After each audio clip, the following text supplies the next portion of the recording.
Movie शुरू होती है जेनिफर से, जो काफी ब्यूटीफुल होने के साथ एक राइटर है। वो स्टोरी लिखने के लिए बिल्कुल एक शांत जगह चाहती थी, तो वो ब्रोकर से जंगल में बना कॉटेज कुछ दिनों के लिए रेंट पर लेती है। लेकिन ब्रोकर से कॉटेज की चाबी लेने के बाद वो जाते हुए रास्ते में फ्यूल भरवाने एक पंप पर रुकती है, जहाँ उसे 3 लड़के जॉनी, स्टैनली और एंडी मिलते हैं। जेनिफर को कॉटेज का रास्ता पता नहीं था, तो जॉनी उसे बताता है वो रास्ता पीछे छोड़ आई है। इसके साथ ही वो उसके साथ फ्लर्ट भी करने लगता है। पर जल्दी ही जेनिफर यहाँ से अपने कॉटेज पहुँच जाती है, जो काफी शांत जगह थी। वो वहाँ लिखने का अपना काम शुरू कर देती है और फिर शाम होने पर जेनिफर फोन पर अपनी फ्रेंड से बात करने लगती है। तो तभी आउट हाउस से उसे कुछ आवाजें सुनाई देती हैं, पर वो जाकर देखती है तो वहाँ कोई नहीं मिलता और वहाँ के रूम में काफी सारे टूल्स दिखाई देते हैं, मानो किसी जानवर या इंसान को काटने के काम आते हों। जेनिफर वापस जाकर अपना काम करने लगती है, तो इसी बीच उसकी वाइन गिर जाती है, तो वो कपड़े निकालकर उसे वॉश करने लगती है। तो हम देखते हैं कोई कैमरे में जेनिफर की वीडियो शूट कर रहा था।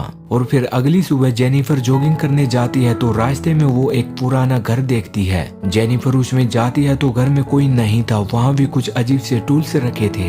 इसके बाद वो अपने कॉटेज आती है, वो नल चलाती है तो नल से खराब पानी निकलता है। ये देखकर जेनिफर परेशान हो जाती है। इसी बीच उसका फोन भी टॉयलेट में गिर जाता है, पर वो किसी तरह नल को देखने के लिए एक प्लम्बर को बुलाती है और फिर दिखाया जाता है मैथ्यू नाम का प्लम्बर आकर नल ठीक कर देता है। लेकिन वो कुछ मेंटली डिसेबल्ड होता है और फिर नल ठीक होने से जेनिफर इतनी खुश हो जाती है कि वो मैथ्यू को किस कर बैठती है। मैथ्यू इससे शर्मा कर वहाँ से भाग जाता है। इसके बाद जॉनी, स्टैनली और एंडी को दिखाया जाता है, जो जेनिफर से फ्यूल पंप पर मिले थे। वहाँ स्टैनली के हाथ में एक कैमरा दिखाई देता है, यानी यही था जो चोरी छिपे जेनिफर की वीडियो शूट कर रहा था। ये जेनिफर के बारे में ही बातें कर रहे थे कि तभी मैथ्यू भी इनके पास आता है, जो कि इनका ही फ्रेंड था। वो इन्हें जेनिफर के बारे में बताता है। वो उसके घर नल ठीक करने गया था, तो जेनिफर ने उसे किस किया। ये सुनकर ये तीनों और ज्यादा एक्साइटेड हो जाते हैं और जेनिफर के बारे में काफी सारी गंदी बातें करने लगते हैं। इसके बाद रात को जेनिफर को बाहर कुछ आवाजें सुनाई देती हैं। वो जाकर देखती है तो कोई नहीं मिलता,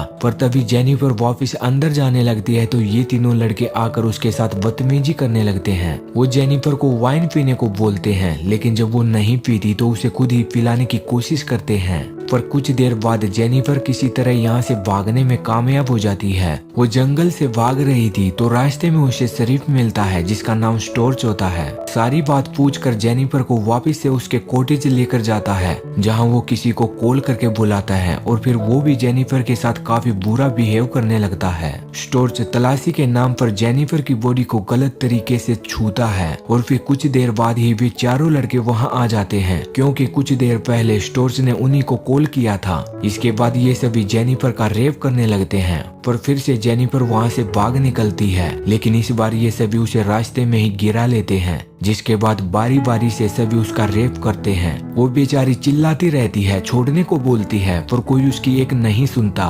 स्टैनली ने इस सब कांड की वीडियो भी बना ली थी। रेप के बाद जेनिफर भागकर एक ब्रिज पर पहुंचती है। उसके पास कोई और रास्ता नहीं था, इसलिए ब्रिज से पानी में छलांग लगा देती है। ये देखकर सब सोचते हैं जेनिफर मर गई होगी, लेकिन स्टोर्च बोलता है जब तक उन्हें जेनिफर की डेड बॉडी नहीं मिलती वो नहीं मान सकते वो सच में ही मर गई है। और फिर ये काफी देर तक जेनिफर की डेड बॉडी ढूंढते रहते हैं, पर वो नहीं मिलती। इसके बाद ये जेनिफर की सभी चीजें जलाने लगते हैं, ताकि कोई भी एविडेंस न रहे और ये पकड़े न जाएं। स्टोर्च वीडियो कैसेट लेकर उसे भी तोड़ देता है और फिर स्टोर्च की फैमिली को दिखाया जाता है। उसकी एक बेटी और वाइफ थी। वाइफ फिर से प्रेग्नेंट थी। स्टोर्च की ये हैप्पी फैमिली थी, पर वाइफ प्रेग्नेंट होने की वजह से वो सारी गर्मी अंदर लिए हुए था। इसलिए उसने मौका मिलने पर जेनिफर के साथ वो गंदा काम किया, अपना घटियापन दिखाया। इसके बाद मैथ्यू को दिखाया जाता है, जो अकेला बैठा होता है और तभी वहाँ जेनिफर की आत्मा आती है, जिसे देखकर मैथ्यू काफी डर जाता है और तभी कोई उसे किडनैप करके ले जाता है। और फिर स्टैनली को पता चलता है कि मैथ्यू किडनैप हो गया है, तो वो जल्दी से भागकर जॉनी और एंडी को बताता है। वो ये भी बोलता है स्टोर्च ने जो वीडियो कैसेट तोड़ा था वो उसने डुप्लीकेट के साथ रिप्लेस किया था और ओरिजिनल कैसेट कैमरा में ही है। ये सुनकर जॉनी गुस्सा होकर स्टैनली को मारने लगता है। उधर ब्रोकर स्टोर्च के पास कॉल करके बोलता है जेनिफर नहीं मिल रही, उसकी फ्रेंड के बार बार कॉल आ रहे हैं। तो स्टोर्च ब्रोकर को बोलता है वो जल्दी ही जेनिफर को ढूंढकर उसे कॉल करेगा। इसके इसके बाद रात को दिखाया जाता है जॉनी अपने घर पर था तो कोई उसे बार बार आवाज करके परेशान करता है, लेकिन बाहर उसे कोई दिखाई नहीं देता। बाहर उसे मैथ्यू की कुछ चीजें और जेनिफर की चप्पल दिखाई देती है, जिसे देखकर वो हैरान हो जाता है। उसे कुछ समझ नहीं आता और गुस्से से चिल्लाने लगता है। और फिर अगले दिन स्टोर्च परेशान होकर तीनों लड़कों के पास जाता है। उसे सकता मैथ्यू ही जॉनी के साथ ये सब कर रहा होगा, क्योंकि अब उसे अपनी गलती का एहसास हुआ होगा।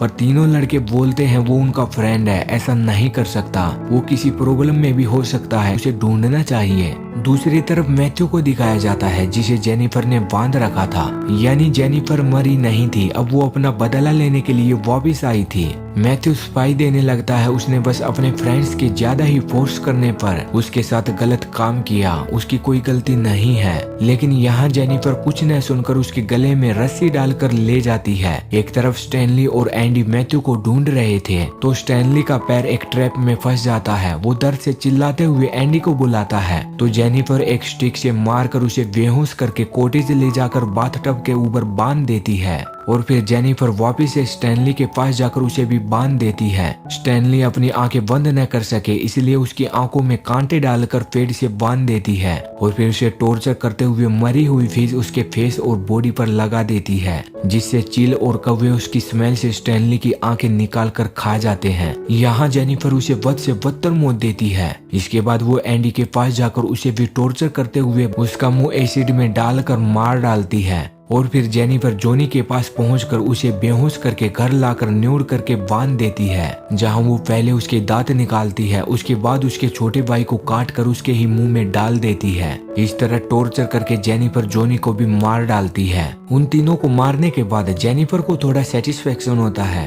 अब लास्ट में स्टोर्च बचा था, जिसकी वजह से जेनिफर को रेप का शिकार होना पड़ा। जेनिफर उसके घर टीचर बनकर पहुंचती है और स्टोर्च की बेटी को अपने साथ लेकर चली जाती है। वो इसके बारे में स्टोर्च को भी बता देती है और जब स्टोर्च अपनी बेटी को ढूंढने जाता है तो जेनिफर उसे भी बेहोश करके कॉटेज ले जाकर बांध देती है। वो स्टोर्च के पिछवाड़े में शॉटगन घुसाकर बोलती है वो भी उसकी बेटी को कहीं ले जाकर बेच देगी ताकि उसके साथ भी वही हो सके जो उन्होंने उसके साथ किया था। यहाँ जेनिफर स्टोर्च को उसकी बेटी के लिए सिर्फ ऐसे ही डरा रही थी ताकि उसे फील हो सके उसने कितना गलत काम किया है। इसके बाद वो स्टोर्च के पिछवाड़े में गन को और ज्यादा घुसाकर ट्रिगर को रस्सी से बांधकर रस्सी को मैथ्यू को सामने बैठाकर उसके हाथ में बांध देती है, जिसके बाद मैथ्यू जब उठकर अपना हाथ हिलाता है तो गन चल जाती है और बुलेट स्टोर्च के अंदर से निकलकर सीधे मैथ्यू को जा लगती है। वहीं पर दोनों की मौत हो जाती है। इस तरह जेनिफर का बदला पूरा होता है और मूवी एंड हो जाती है।